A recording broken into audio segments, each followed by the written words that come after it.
Hello and welcome to my channel, The Enthusiast Garage. This is going to be part 3 of the Mercury Cougar build. Last video we put the old cooling system together, and the radiator was leaking pretty badly. We had a leak in the thermostat housing as well. So I decided to upgrade the whole radiator system to a 3-row radiator and add the electric fans to it. The original flex fan, it's not that efficient. It's not even a clutch fan, it's just a flex fan. It's made when the temperature goes up, the blades will flex and bring more air in, and it's not that efficient cooling wise. So electric fans will be a big plus. Also we have here old air product underhood performance kit. It comes with a condenser, dryer, all the lines, and the new compressor to make the AC system go from R12 to R134. So we're going to be installing that as well. The pulley finally came in for the power steering pump. Last time you saw me in the video, I tried to straighten it. It got bent. I straightened it. I got it all clean, painted, put it on. It's still working, but I can see it wobbling. And so I just went ahead and ordered the new pulley. So we're going to be putting that pulley in. So let's get to it. So now I'm going to remove the radiator brace over here. All right, it's 4 1/2-inch bolts to remove this.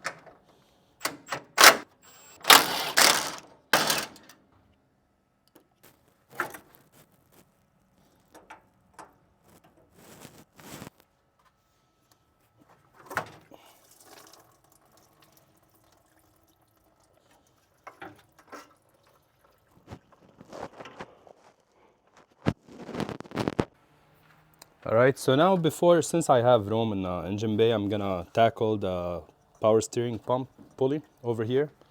I showed in the last video how I removed it using the special tool, so I'm just gonna do that now.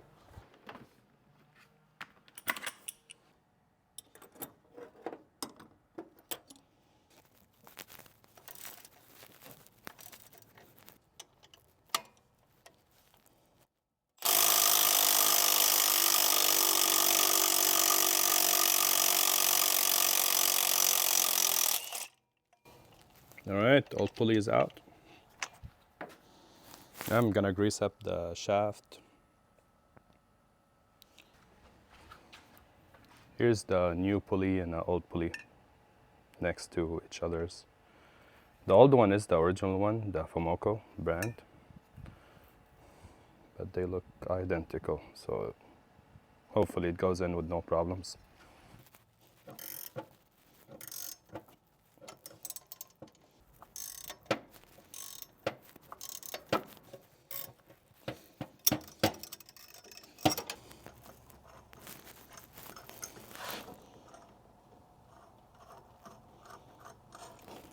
All right, new pulley is in. All right, so I'm working on the water pump pulley over here. It comes with this spacer for the original fan.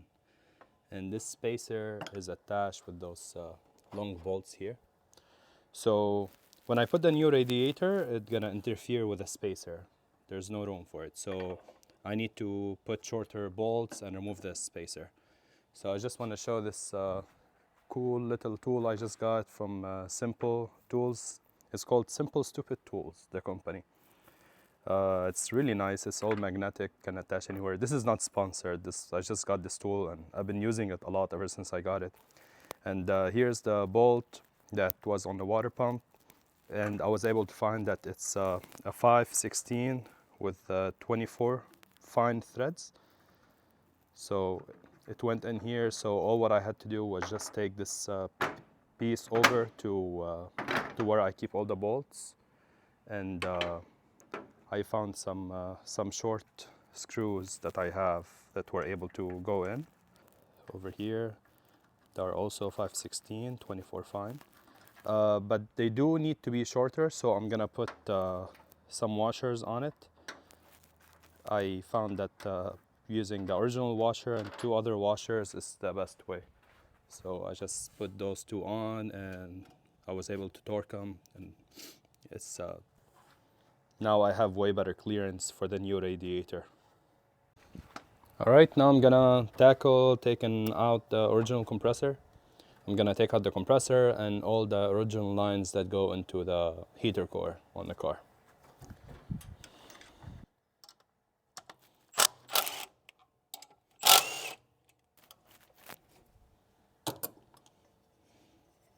Alright, the belt is out. I'm gonna put it aside.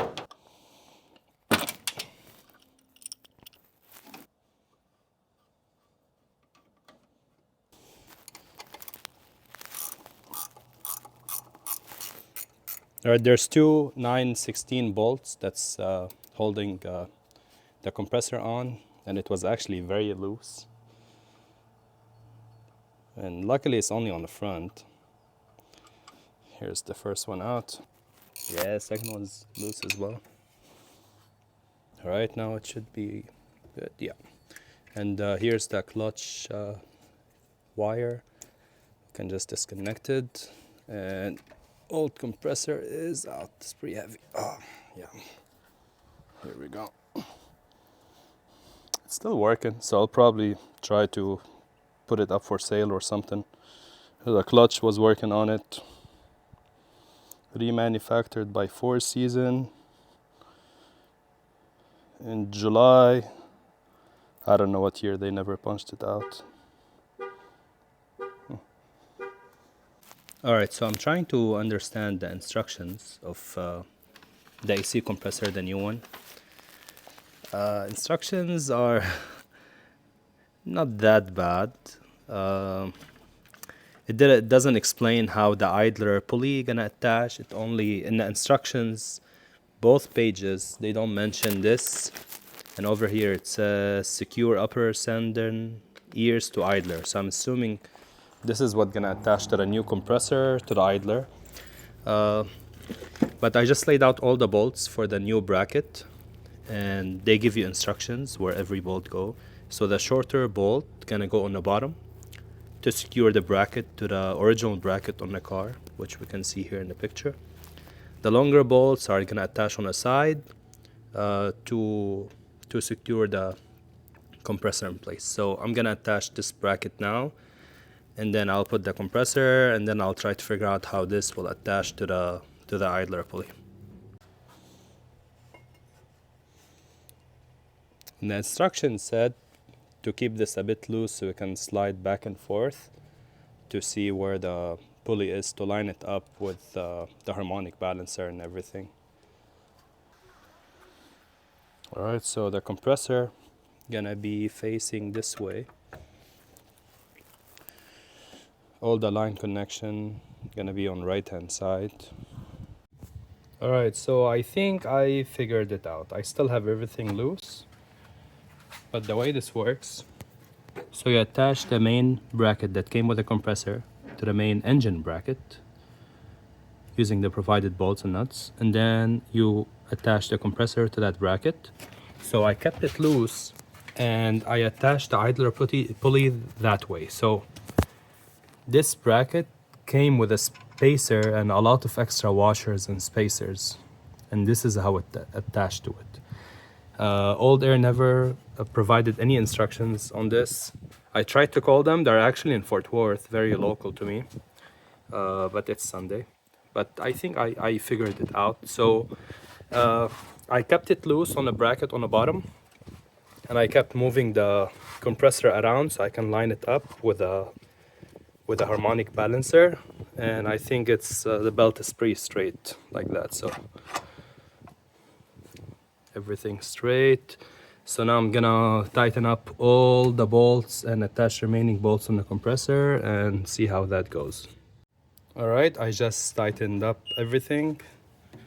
All the belts are good, tensioned. Compressor is all tightened up.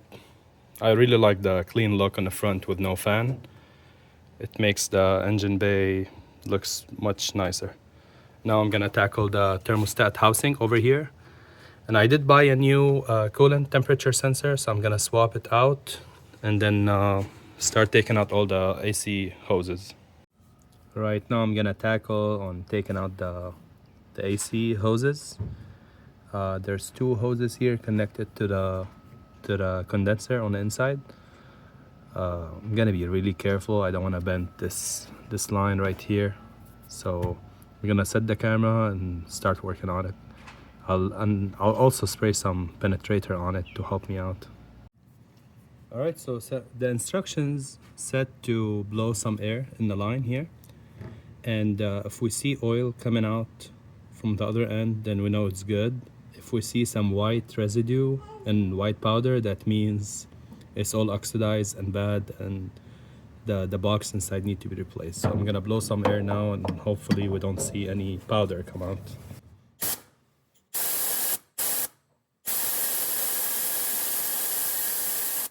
Okay, only Freon came out, so that's perfect. It definitely smells like R12 Freon, yeah. So we're good to go. All right, so now we got this right here is called the suction hose. And this side will attach to the evap over here, the big line on the evap coming from the car. And the second line is this line, it's the liquid line, and you have to attach this on it. So this piece, I don't know what it's called, but it gets attached over here also to the firewall. And this little piece of copper coming out, I think it's like a sensor that uses the temperature of the line to kind of actuate this. Will go over here in this bracket. This bracket right here, that's where it goes into. So I'm gonna attach this line now, the liquid line, and the evap line. And then we'll go on the other side and attach it, start work on the other side. All right, so I attached the liquid line to the regulator, and I attached the suction hose, and I tucked in that little sensor over here, and it had like a little wire holding onto it, so I just removed that wire and added a zip tie just to make it tight. And now I'm gonna put the hoses in a nice way and start working on this side. Maybe put the condenser and the radiator on this side. All right, I just placed the condenser over here. I haven't really tightened it or anything, and I added this little extension, 90-degree extension. So the kit comes with O-rings and oil, like a whole bunch of O-rings. You might not have to use all of them, but the way this whole thing works, they will provide you with oil. You put oil like that on a connector. Just put a little bit, and then you put the O-ring on top of it. Make sure it's all oiled up, and that's how the connections go. So this hose, for example, goes over here.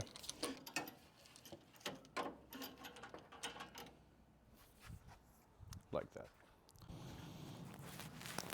All right, I'm now attaching, I already tightened this one up. I'm attaching this discharge hose to the compressor. And it's the same process, you put a little bit of oil just to lubricate the O-ring so it doesn't snap or kink when you put it on.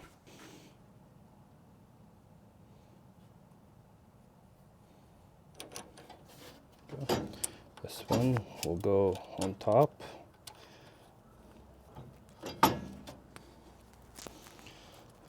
Other one on the bottom.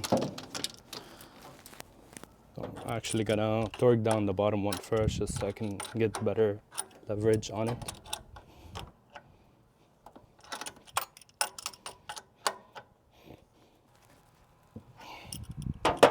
Alright, now to torque the top one.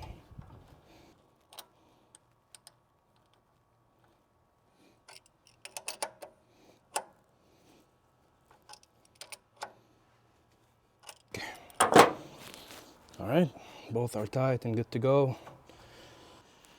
Now I'm gonna connect this line to this one right here. Same thing, put some oil.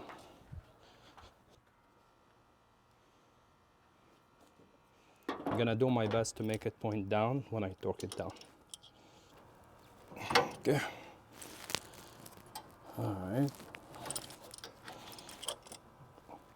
Okay, just like that.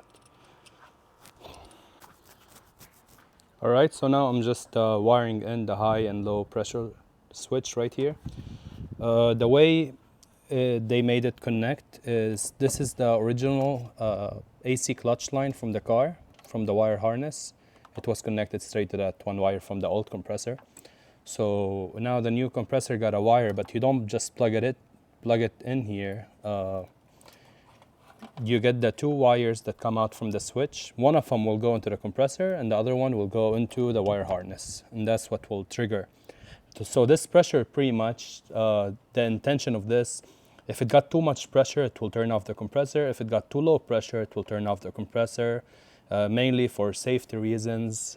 Too much pressure, it will explode. Low pressure, it will just overheat the compressor. So that's the purpose of this. So I'm just gonna crimp those connectors that came with the kit on, and we should be good to go.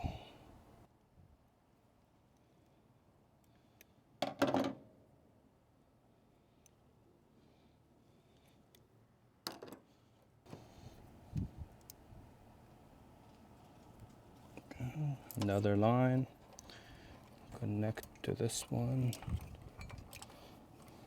And I'll do all the wire management later on, clean up all the wires, zip tie them and stuff.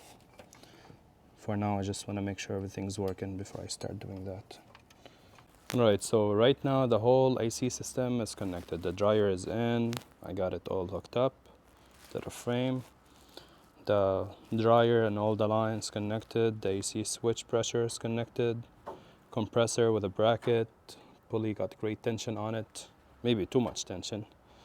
I don't know, once I turn it on, I'll see what's going on. Suction hose is connected, the evap line, liquid line, everything's good to go. So once I have the radiator in, I'm gonna turn it on, and I do have a vacuum and gauges, so I can start filling it up with Freon, and we'll test it out and see if it's working, how much is cooling inside and all that. Alright, so that's the coolant temperature sensor. Here's the original one, the Autolite, and here's the one I picked up from O'Reilly. Alright, the new coolant temperature sensor's in. I think this is where I'm gonna end the video. I did the whole AC system in this video. I'll leave the radiator stuff for the next video. I did order another relay kit. It's better to use 2 relay kits instead of 1, since it's a 2-fan setup.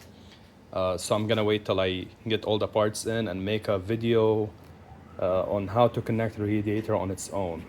And I just wanna show you guys some more parts came in. The carpet for the car came in, some interior pieces, gaskets, moldings,